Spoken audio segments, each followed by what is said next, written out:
No meu último vídeo, eu apresentei uma regra conhecida como regra de elipse e como ela pode ser aplicada ali na carta de Tito, capítulo 2, versículo 13.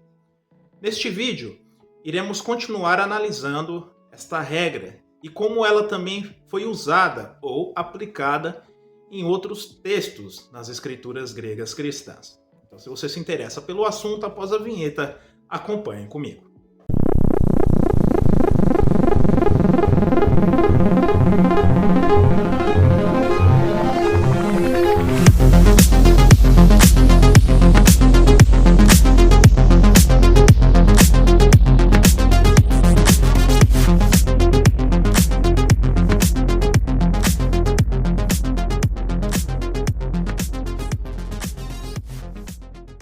Olá, sejam novamente todos muito bem-vindos. O meu nome é Denis Silva e você está no canal Estudo Perspicaz.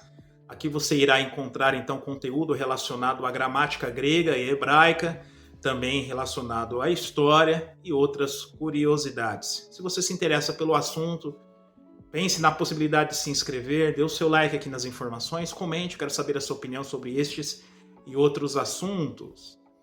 No vídeo de hoje, vamos continuar falando a respeito de uma regra conhecida como regra de elipse, que é aplicada dentro, então, da gramática grega.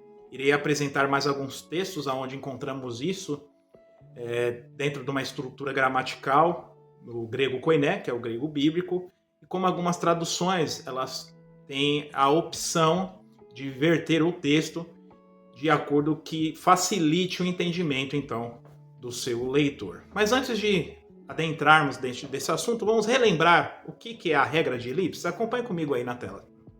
Então, conforme vocês estão aí vendo, a regra de elipse ou omissão do artigo, ela consiste que quando duas pessoas ou objetos diferentes são ligadas pelo artigo definido e, cá em grego, se a primeira pessoa ou objeto for precedida pelo artigo definido, não é necessário repetir o mesmo artigo antes da segunda pessoa. Então essa estrutura é conhecida então como regra de elipse. E conforme eu apresentei no meu último vídeo, algumas traduções acabam desconsiderando esta regra, quer de maneira intencional ou não. Só a título de lembrança, por exemplo, quando pegamos aqui a tradução católica, a Bíblia de Jerusalém, ela verte o texto da seguinte forma, aguardando a nossa bendita esperança, a manifestação da glória do nosso grande Deus e Salvador, Cristo Jesus. Então, passa a impressão de que Deus e Jesus são a mesma pessoa. O texto está falando apenas de uma mesma pessoa. Então, dito de maneira simples, trazendo a atenção que Jesus, ele é o grande Deus, ou o Deus Todo-Poderoso.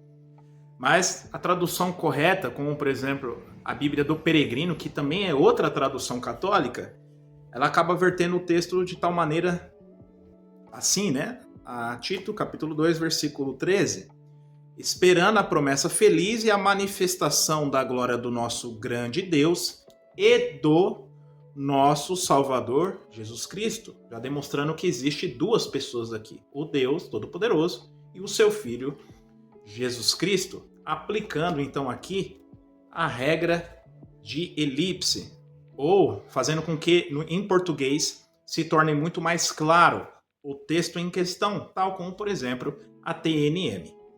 Vamos ver agora como esta mesma regra a encontramos em diversas outras passagens das Escrituras dentro da gramática grega. Conforme vocês estão vendo aí, eu reservei dois textos, Marcos, capítulo 11, versículo 15, Mateus 21, 12. Textos paralelos relacionados a uma mesma passagem.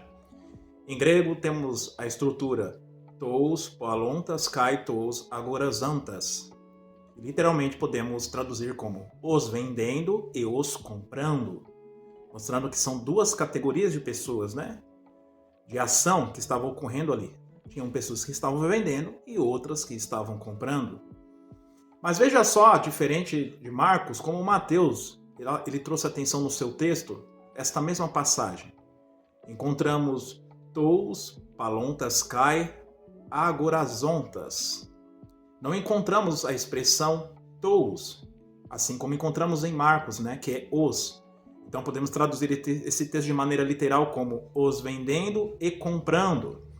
Agora, será que, com base nisso, deduzimos que os que estavam vendendo eram os mesmos que estavam comprando?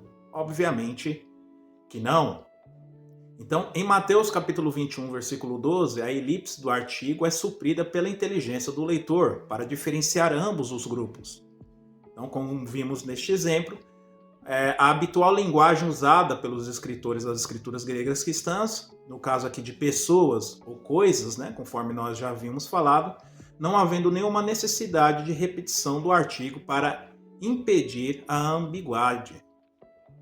Então, isso mostra que, tanto no Tito 2,13 como nestes textos como exemplo, essa regra é aplicada mostrando que são ou pessoas distintas, ou objetos distintos, ou ações distintas. Encontramos esta mesma estrutura, por exemplo, em Atos 15:22, Efésios 2:20, Efésios 4:11, Atos 17:18, 2 aos Coríntios 10:1, Efésios 3:18 e muitos outros textos, onde conseguimos encontrar esta mesma regra conhecida como regra de elipse ou omissão do artigo. Então está aí, chegamos a mais um final de um vídeo. Espero que você tenha tirado bastante proveito com respeito a esta regra de elipse. No próximo vídeo irei apresentar mais alguns textos onde essa regra ela é aplicada também e como algumas traduções vertem estes textos. E se você gostou, mais uma vez aí compartilhe essas informações, se inscreva. Se você gosta então de conteúdo relacionado à gramática grega, ao hebraico também, manuscritologia e história, fique à vontade aí para compartilhar essas informações. Até mais, fique com Deus, tchau!